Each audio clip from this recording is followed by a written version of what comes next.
Hello नमस्कार दोस्तों, welcome to my YouTube channel exam Adhyayan. जनसंख्या का ये संपादकीय है विकास के वृक्ष विषमता की तस्वीर। ये सुरेश सेठ लिखते हैं। आइए देखते हैं इसके बारे में। भारतीय संस्कृति वसुधैव कुटुंबकम को महत्व देती आई है। एक स्लोगन है वसुधैव कुटुंब का। तो इसका यानी जो पूरा वसुधैव यानी जो पूरा विश्व है हमारा परिवार है, इसका मतलब ये होता है।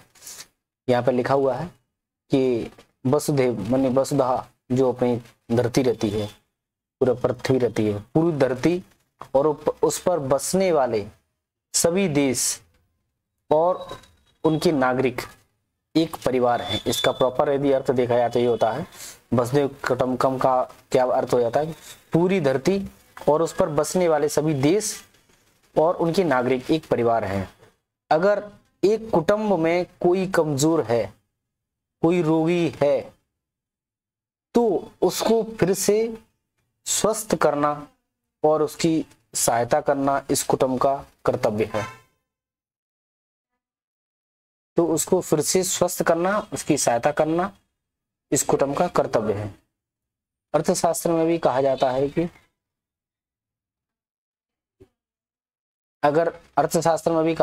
अगर विश्व के किसी भी कोने में गरीबी है तो वह पूरी दुनिया की समृद्धि और संपन्नता के लिए संकट पैदा कर सकती है।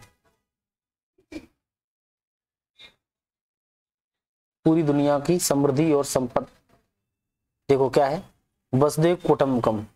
ये भारतीय संस्कृति का महत्व बताती है। ये बताती है कि पूरी धरती और उस पर बसने वाले सभी देश और उनके नागरिक एक परिवार हैं।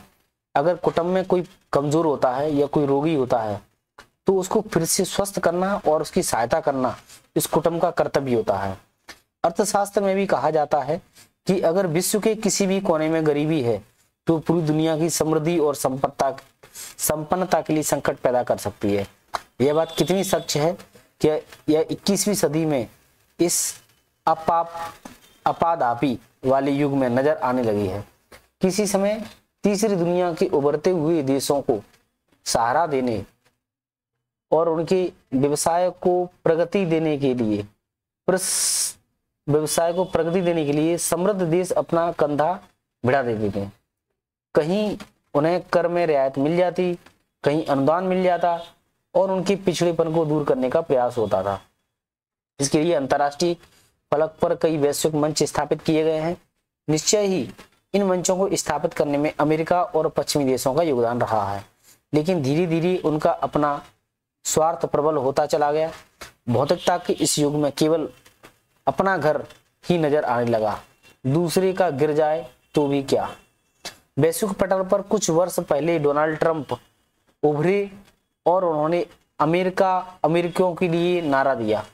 बिल्कुल उसी तरह अन्य पश्चिमी देशों ने भी अपने हित साधने का ध्यान देना शुरू कर दिया। इस तरह गुट सापेक्ष राजनीति हावी होने लगी। इसमें गरीब देशों की कोई परवाह नहीं थी।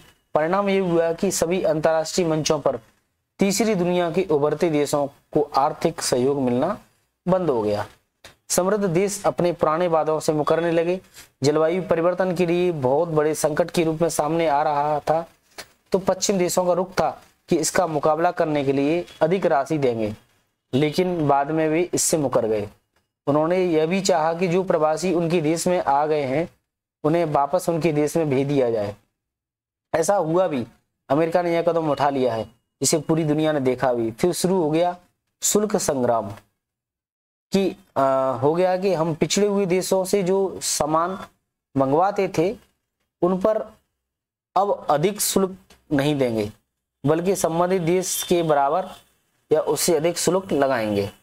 इस प्रकार पिछड़े हुए देशों के नियत के साथ उनके लघु कुटीर उद्योग और दस्तकारियों पर चोट पहुंची।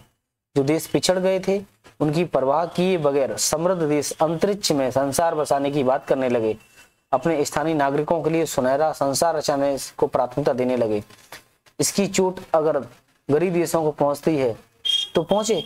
नतीजा यह हुआ कि गरीब देश जो खनिज शक्ति से संपन्न थे, कृषि पैदावार से भरपूर थे, वे वैसी समृद्धि नहीं कर पाए जिस तरीके से समृद्ध देशों ने हासिल की।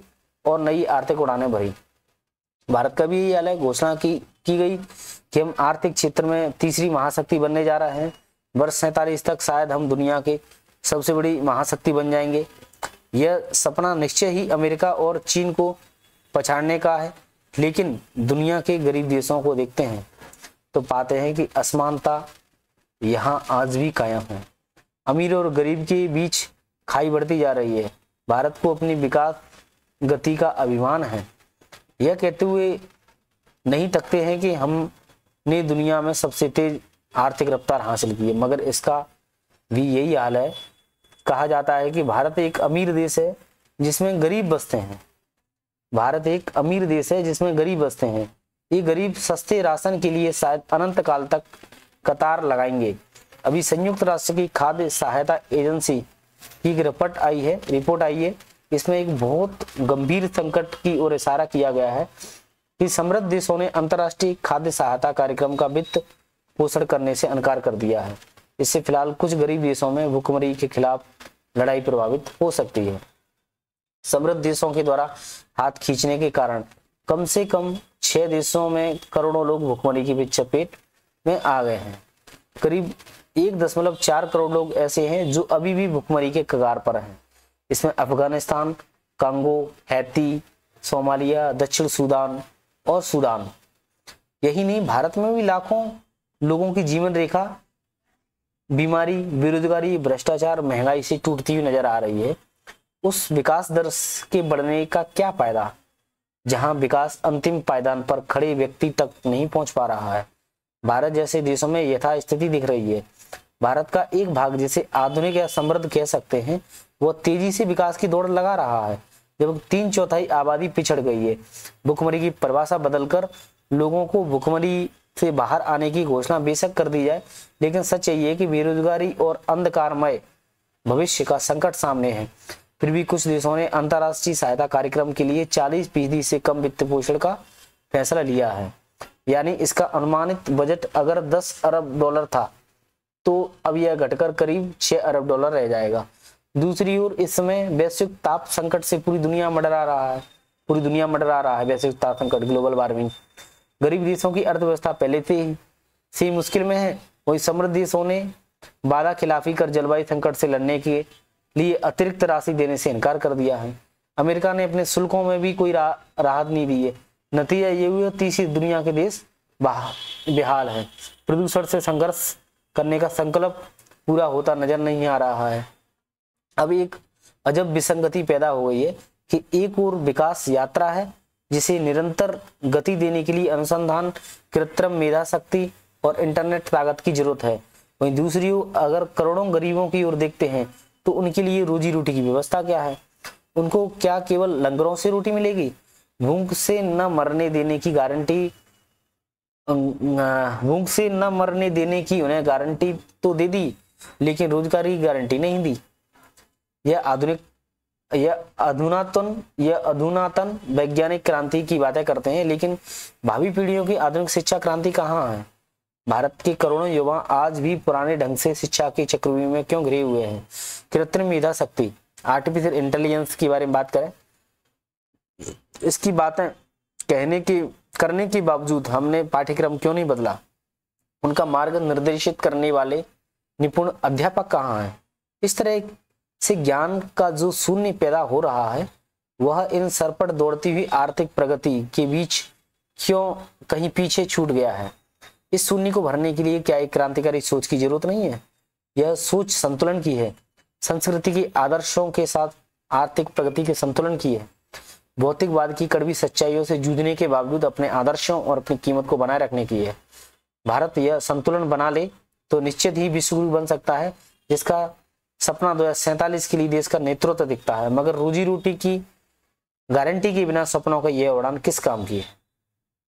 एक ही आर्टिकल था, आज बहुत ही शानदार आर्टिकल लिखा हुआ है इन्होंने कि इसमें एक और अपन सोचते हैं कि भाई हम 2047 में विश्व की सबसे बड़ी अर्थव्यवस्था बन जाएंगे, महाशक्ति बन जाएंगे, लेकिन देख रहे हैं कि भ्रष्टाचार, भुखमरी, जातिवाद है ना, आए दिन हिंसा, ये कई टाइप की समस्या हैं। पहले इनसे और शिक्षा के क्षेत्र में जून शून्य है। हम आर्टिफिशियल इंटेलिजेंस की बात कर रहे हैं लेकिन पढ़ाने के लिए टीचर ही नहीं है, तो बहुत सारी समस्याएं हैं।